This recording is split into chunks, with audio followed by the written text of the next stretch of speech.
about Bible prophecies that changed the course of history. And I'm going to put up my first slide now, and it's the most complicated slide I'm going to put up, so it's not going to get more complicated as we go on. But this is the history of the world in a chart. And I'll try and quickly explain what's going on here. So you've got time moving across the chart, and then going up and down the chart on the left-hand side, you've got the different continents in the world. And you can see the different colours as you go through. So the big orange splurge in the middle is the Roman Empire. So it started about 1000 BC, and you can see how over time it grew to take over Europe, North Africa, Middle East, a bit of Asia. And you can see how the different empires and countries came and went. And I'm still trying to convince my wife to have a big version of this on the wall. I don't think it goes with her decor, but I think it's absolutely fascinating. I'm a big fan of history. And within this chart, you've got billions of people, trillions of decisions, thousands, hundreds of thousands of wars, all of them made over the history of the world. And some of those decisions, some of those battles, and some of those kings and queens and leaders within this chart of history were put in place by God to ensure the purpose of God was fulfilled. And we'll look a bit closer at this chart a bit shortly to think about a particular country, but that's what I want us to consider, to think, yes, this is world history, but within this, so many things have happened to get to the place we are today, where we have all these individual countries rather than massive empires as it was thousands of years ago. So to start off with, we're going to just quickly pick out the ones that we're going to look at this afternoon. So we're going to think about a man called Alexander the Great. We're going to think about the nation of Israel, the Ottoman Empire, and then finally have a quick think about Europe and what's happening over the last decade or so. But what is a prophecy? We had Isaiah 46 read for us, don't we? You don't need to turn it up at the moment, but there's the key verses that I wanted to sort of highlight in Isaiah chapter 46, where it explains that there is none like God. And it starts out, didn't it, talking about Bel and Nebo, and these were two Babylonian gods in verse 1 of Isaiah 46. And it goes on to talk about silversmiths and goldsmiths, and saying how these idols are made by these different nations. This is God speaking through Isaiah. These different idols are made, Bel and Nebo. Verse 6, they lavish gold out of the bag and weigh silver in the balance, and hire a goldsmith and maketh it to God. They worship and they do all these things. But in verse 7, they bear him upon the shoulder, they carry him, set him in his place, and he standeth. From his place shall he not remove. So these idols that are made by these Babylonians and other nations before, they cannot move, they cannot say, they cannot save. But here we have a God of the Bible who, in verse 9, I am God, there is none else. I am God, and there is none like me. Verse 10, declaring the end from the beginning, and from ancient times the things that are not yet done, saying, my counsel shall stand, and I will do all my pleasure. And so God has set out what is going to happen. He set out what has happened and what is going to happen going forward. And hopefully, as we see history and the prophecies and the way that it's fulfilled, that you will agree that God plays a part in the history of the world in so many different ways. So I said first when we're looking at Alexander the Great. So there's a bust of him, Alexander the Great. So he was born in Pella, which is the capital city of Macedonia. And his father was Philip II of Macedon and Olympias. So he was ruler of that time. And he was educated by Aristotle, a very well-known philosopher. And his father was assassinated when he was quite young. And because he was his son, he inherited the throne. But But Alexander the Great was quite young at this time. He was about 23 years old when he came to the throne. And he was very successful with his battles. And he went on to change the history of Asia and Europe in the things that he did. I mean, I think most of you would have heard of him and know what he did. This is a brief, again, a map of some of his conquests and where he started. So he started up in Greece on the far left, and then he took his army on a journey for 8 years. He was a king, a commander, politician, and explorer. He led the army 11,000 miles. He founded over 70 cities, and as he did that, he connected all these cities together and created this empire by making sure they all spoke the same language and getting trade between all these cities that he had taken. So he went from Greece up north to the Danube. He went down into Egypt on the bottom corner there, and then all the way to India.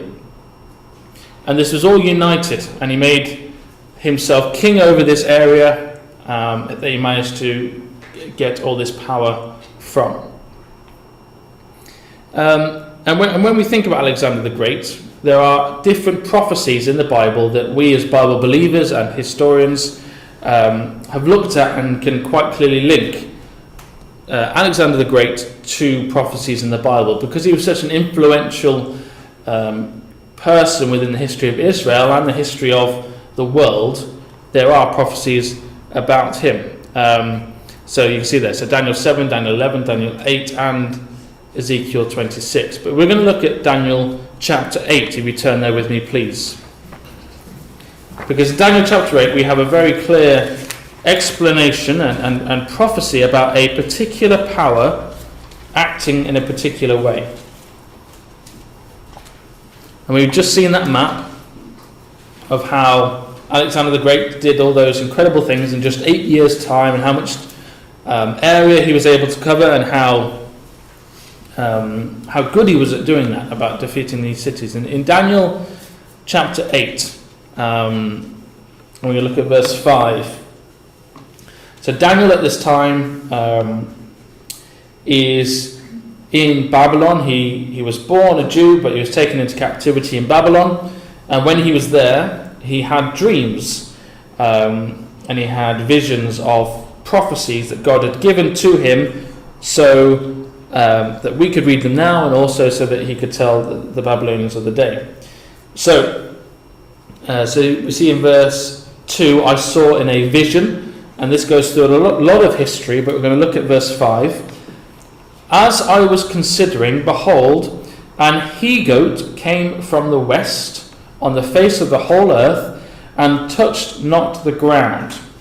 And in my margin there, I've got none touched him in the earth. And the goat had a notable horn between his eyes. And he came to the ram that had 2 horns, which I had seen standing before the river, and ran unto him in the fury of his power. And I saw him come close unto the ram, and he was moved with choler against him, and smote the ram, and brake his 2 horns. And there was no power in the ram to stand before him, but he cast him down to the ground, and stamped upon him, and there was none that could deliver the ram out of his hand. Therefore the he-goat waxed very great. I'm going to stop there, that colon there. So we've got this description of a he-goat coming from the west, and we looked at the map, didn't we? We know that Alexander the Great started in the west, in Greece. He touched not the ground, or none touched him in the earth. No one could stop him on his journey. In verse 7, he came close to the ram. He moved with choler, with great anger, smote the ram, brake it. There was no power in the ram to stand before him. There was no power in the empire that was there to try and defend itself from Alexander the Great. Cast it down, stamped upon him, completely got rid of it, and set up its own cities and created his own empire. And that word choler, has the idea of being enraged. So we have a very powerful, very quick, very efficient power with a notable horn that is coming across from the west. And And if we still weren't sure that was talking about Alexander the Great,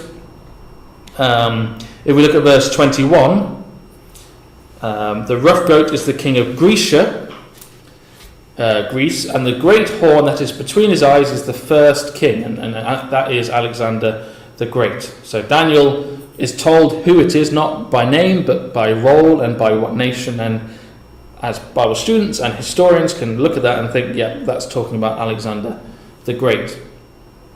And it's interesting, there's a historian by the name of Josephus who wrote this in one of his books.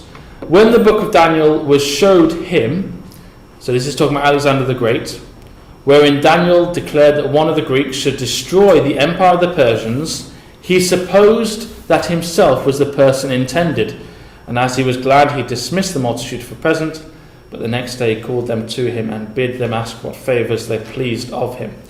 And so Josephus was a historian. He lived about the time of AD 70, so he was not alive at the time of Daniel, but from Jewish legend, from what he knew, he was of the opinion that the book of Daniel, this chapter, was shown to Alexander the Great. And can you imagine Alexander the Great reading this thinking, it's talking about me. I'm that notable horn. I'm the one moving with choler and enraged. Incredibly it is, we don't know for sure, but it's something interesting to think about. So what happened next? So we looked at the map, didn't we? He went from Greece all the way down to Egypt, all the way to India.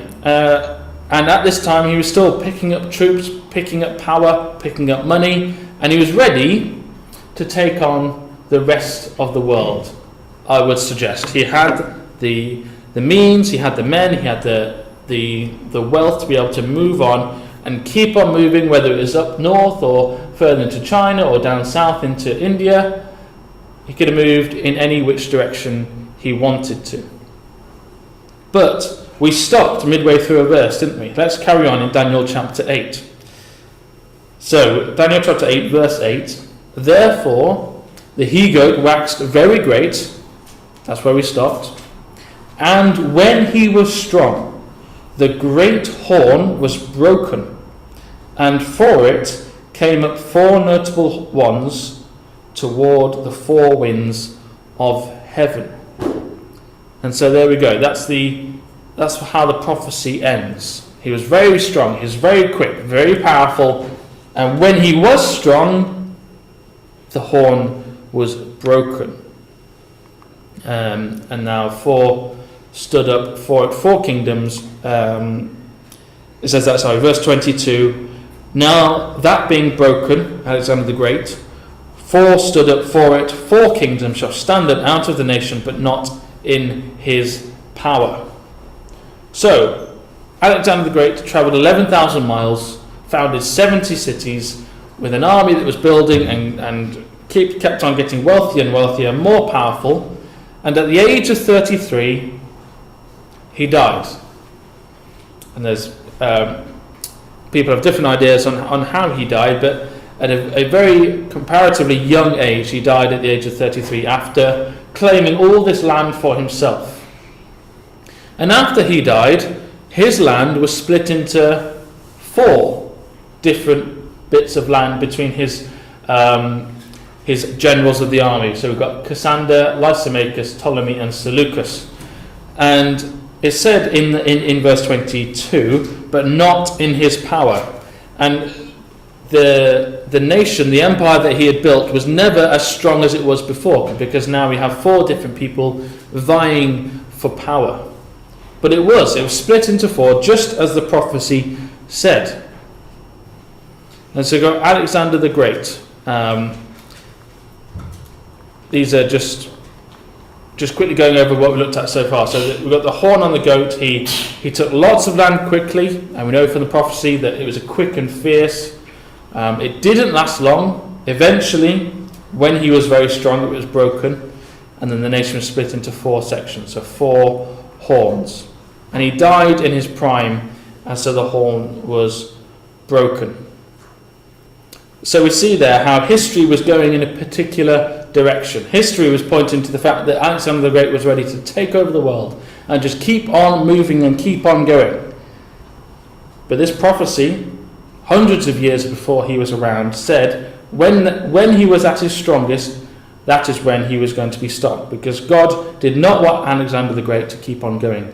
He had a plan and purpose to bring about these other empires and other nations to get to where we are today. So there's one man, an incredibly influential man in history, that his future was already written down for him. And I'd be interested to see if the person who showed him the prophecy of Daniel showed him all of it, or he just said, no, don't stop reading. Don't read that bit, just read up to the bit where you're very great. But yes, so Alexander the Great, that's how this prophecy changed that course of history. So moving on then to the land of Israel and the Jews. And it's a race of people from Israel, and I know most of you will know this, but we'll go through it. The monarchy, so that started with King Solomon, King Saul, and King David afterwards, in the 10th century BC. And the Jews lived in the land of Israel, which was to the east of the Mediterranean Sea. And most importantly, as Bible believers, we know that the Jews was a land and a people that was chosen by God. God chose his people, and God chose the land where they were going to live. And there are many prophecies in the Bible concerning the Jews. Because the Jews were called by God, there was a lot of prophecies concerning them. So there are negative and positive prophecies. There were prophecies to Abraham about things that haven't even happened now. And in the timeline of the Jews, there are prophecies that happened to the Jews that happened within their lifetime. So there's a big range of prophecies, and there's many that we could look at this evening. I did say the first one was most complicated. This is a little more, I'd say less complicated, but we'll see. So, I like my timelines, okay? This is a timeline of Jewish history and heritage. And as you go across, you've got time. And as you go up, you've got population of the Jews. So, again, historians can't be 100% sure of the numbers and where and when, but this is their best guess looking at the history of the Jews. And so you can see it goes up and down throughout the history of the Jews. And you've got different colours as well, and those different colours represent where the Jews are. So if you look at the very start, when it starts to go up, that's when they're in Egypt, that's when they're in Africa, is orange. And then it rises up and then it goes to blue, which is Israel. And you can see how it goes up and down at different points in the time of the Jews. So I'll just zoom in a little bit. There we go. So yeah, it starts with Egypt, then to Israel, and you can see different times. And again, we can't be 100% sure on some of these dates, but it's pretty close.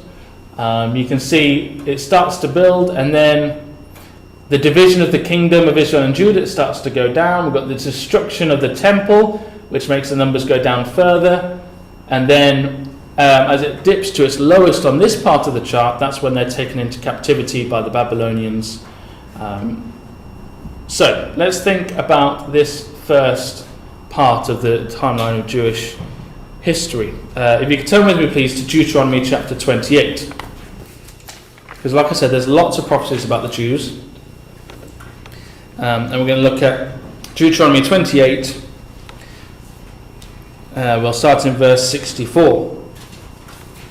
And this is, before they got into the land, this is on their journey from Egypt to Israel. And God sort of sits them down and says, look, if you are going to follow my commandments, if you are going to listen to what I'm going to say, then I'll bless you and I'll do these things for you. And that's the first 14 verses of this chapter in Deuteronomy 28. Your food, your families, your animals, everything will be blessed if you listen to me. And then from verse 15 onwards, it says, if you don't listen to me, if you do not hearken to my words, this is what will happen. And in verse 64 it says, the Lord shall scatter thee among all the people from one end of the earth even to the other. And there thou shalt serve other gods, which neither thou nor thy fathers have known, even wood and stone. And among these nations thou shalt find no ease, neither shall the sole of thy foot have rest, but the Lord shall give thee there trembling heart, and failing of eyes, and sorrow of mind. And thy life shall hang in doubt before thee, and thou shalt fear day and night, and thou shalt have none assurance of thy life. In the morning thou shalt say, would God it were even, and at even thou shalt say, would God it were morning. For the fear of thine heart, wherewith thou shalt fear, for the sight of thine eyes, which thou shalt see. So this is a warning from God to his people. And you might think, well, that's not very fair. But the thing is, God chose the Jews. God saved the Jews out of Egypt. God showed the Jews the 10 plagues. They had everything they need to be able to know and believe that God is true. But they didn't follow that. And this happened through various times in Israel's history. We saw, didn't we? I'll go back to the chart. We saw the dip as it went into the Babylonian captivity, right at the bottom there. And then it starts to go up again, and then a sharp drop again. And that's when in AD 70 the Romans came against Jerusalem and destroyed the city of Jerusalem. So that's just on the right hand side there if you look at the screen now. So it happened through the Assyrians, it happened through the Babylonians. It most completely happened in AD 70 when Jerusalem was destroyed. That is when this prophecy was fulfilled, but it didn't stop there, because it carried on, didn't it, even to the last 100 years. And most of you will know who this is. This is Adolf Hitler. And even before he came to power, when he spoke to a journalist, he said, once I am in power, my first and foremost task will be the annihilation of the Jews. He described them as a race tuberculosis of the peoples, and that his ultimate goal must definitely be the removal of the Jews altogether. And again, you'll all know this part of history very well, but it's interesting to see, even before he got into power, this is the sort of thoughts that Adolf Hitler had against the Jews. He was absolutely focused on defeating the Jews. And terrifyingly, we know that he came into power, didn't he? And he tried his best to do these things. And God said that they would struggle. God prophesied that they would struggle if they did not listen to him. But there is another prophecy. And I'll put this one on the screen. Jeremiah chapter 30. I am with thee. This is God talking to Israel, saith the Lord, to save thee. Though I make a full end of all nations whither I have scattered thee, yet will I not make a full end of thee. But I will correct thee in measure, and will not leave thee altogether unpunished. And so we've got there a negative prophecy in Deuteronomy, and then a positive prophecy in Jeremiah chapter 30. Even though I will eventually make a full end of all nations, that's when the kingdom comes, I will never make a full end of thee. You will always have a remnant. Yes, it might be scattered. Yes, it might not be in the land of Israel. Yes, there might not be millions and millions of you at times in history. But I will never make a full end of thee. But Adolf Hitler did his best, didn't he? These are some of the numbers, again, suggested by historians of how many died in that time. So 2/3 of the European Jewish population were killed, and 1/3 of the world's Jewish population. And again, we'll go back to that chart. You can see right on the far right hand side there, where it's got the red arrow coming down. That's where historians believe that the Holocaust brought it down to. Of course, after that, the numbers have continued to rise. And if you see, look right at the top of that line on the right hand side, you can see the blue starting to grow. And of course, they get back into the land eventually. We won't be talking about that particular prophecy today. But yes. And the thing is, once they got back to the land in 1948, after this horrendous time in their history, they've gone on to strength and strength. Recently at work we were doing a quiz, and we talked about the 10 happiest countries in the world. And it looked at different things like economics and people who give to charity and things like that. And Israel, I think it was about 7th or 8th in the world of the happiest countries. And you think about the history just in the last 100 years of what they've gone through.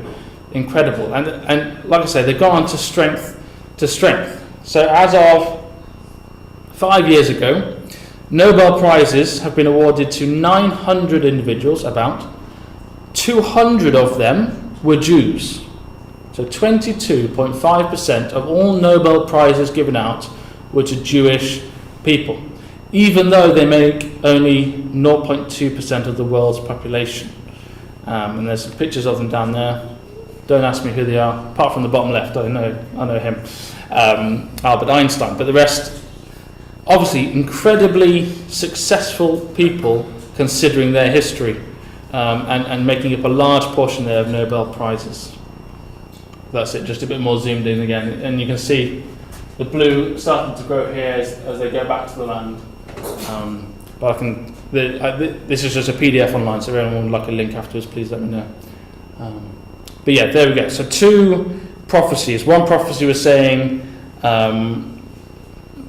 that I'll not make a full end of thee, and there were people who wanted that to happen, and it's not just Adolf Hitler. People throughout history have wanted to make a full end of the Jews, but it wasn't going to happen because God would not let it happen. And then we'll move on to the Ottoman Empire. And we're going through relatively quickly, but I want to try and get through these different prophecies. So the Ottoman Empire was founded by a man called Osman in the late 13th century, so about 300 years after David and King David and King Solomon in the Bible. And it covered a lot of land. So we've got all those different countries there. I'm not going to read them all out, but you can see parts of Europe, parts of Africa, parts of Asia within that.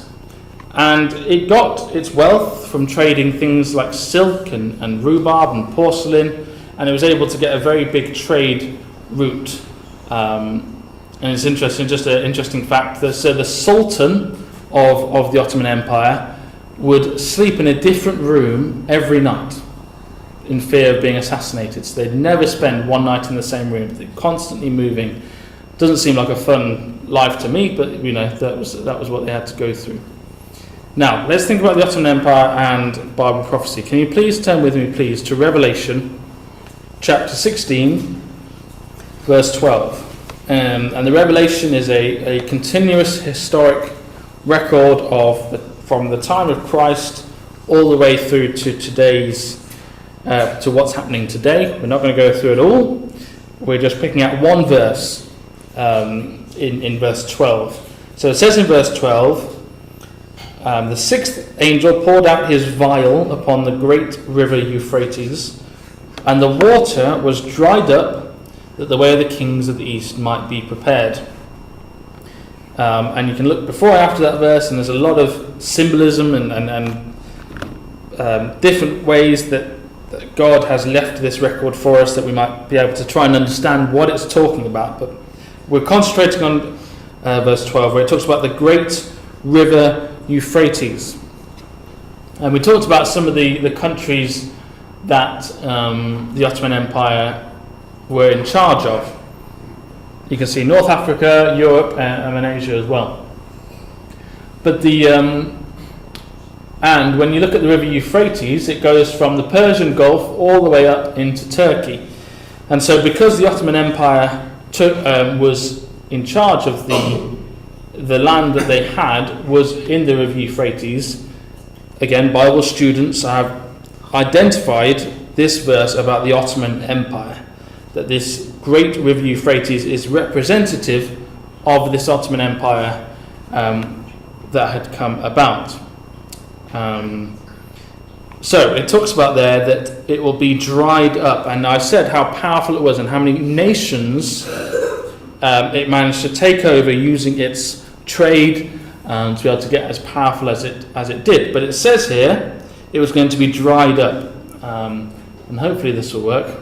So this is the Ottoman Empire in 1300, and hopefully when I press this button, a video will start to play. Not like a very exciting one. Sorry, children at the back. It's just going to grow a bit, but you'll see how the Ottoman Empire grows, and then you will see how, and this is a very good way of looking at it, drying up. Okay, let's see if this works. Okay, so the bottom right hand corner, time is moving, and you can see how the Ottoman Empire is building and spreading over hundreds of years and decades to take over a lot of space, a lot of land, and again, a lot of that was to do with trade and the way this army was powerful. You can see it goes all the way down into down into East Africa, but then as time goes on, you can see slowly and slowly it starts to lose more and more of its power, and it's drying up. It's all coming together. They got that land back. They lost some land. So this is 1801, and it stopped. It does go further. I don't know what's happened there.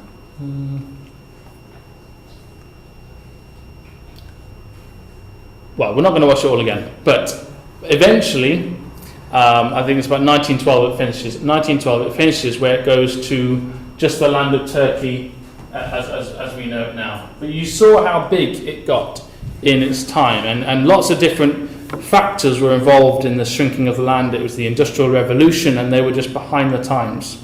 But again, it was a very powerful nation, very wealthy empire that really in a time where empires weren't a thing anymore. We had the British Empire back in late 1800s, but this empire lost a lot of space, a lot of wealth, a lot of land in a very short period of time.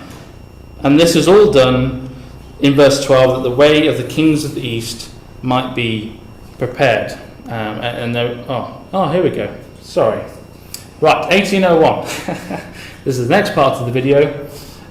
So 1801, and hopefully now you'll start to see the drying up of the Ottoman Empire and the river Euphrates. So 1862, it all happened really quickly. 1878, 81, 82, and it slowly loses land. And most crucially, it loses the land of Israel. There we go, from 1913 to 1920, it goes to the nation of Turkey as we know it now. Now, it had to lose the land of Israel because they lost the land of Israel to the British Empire, who then eventually gave the land of Israel to the Jews through the government, and managed to get the land back to Israel. And that had to happen for the will of God to be performed, so that the Jews could get back to the land. And so once again, we have a very powerful and wealthy empire that seemed to be at the height of its power, but very quickly lost a lot of its power. And again, it talks a bit about the things that happened towards the end.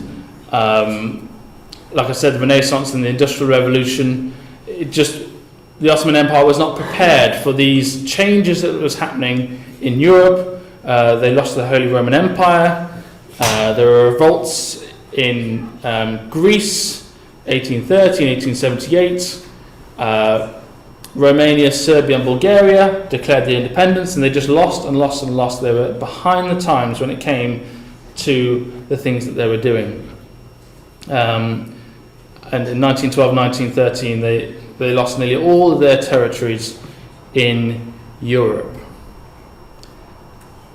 So we will just have a quick look, and we're not going to dig into Ezekiel 38, but there's a prophecy within Ezekiel 38 which talks about two groups of nations, one that is pro-Israel and one that is against Israel, and that's a very simple way of doing it, and we can go into more depth if you'd like to, but mainland Europe and Russia is on one side, and Britain and the Commonwealth is on the other. And I'm just putting these slides up to show that it's not just Alexander the Great hundreds of years ago. It's not just the Ottoman Empire, 100 years ago.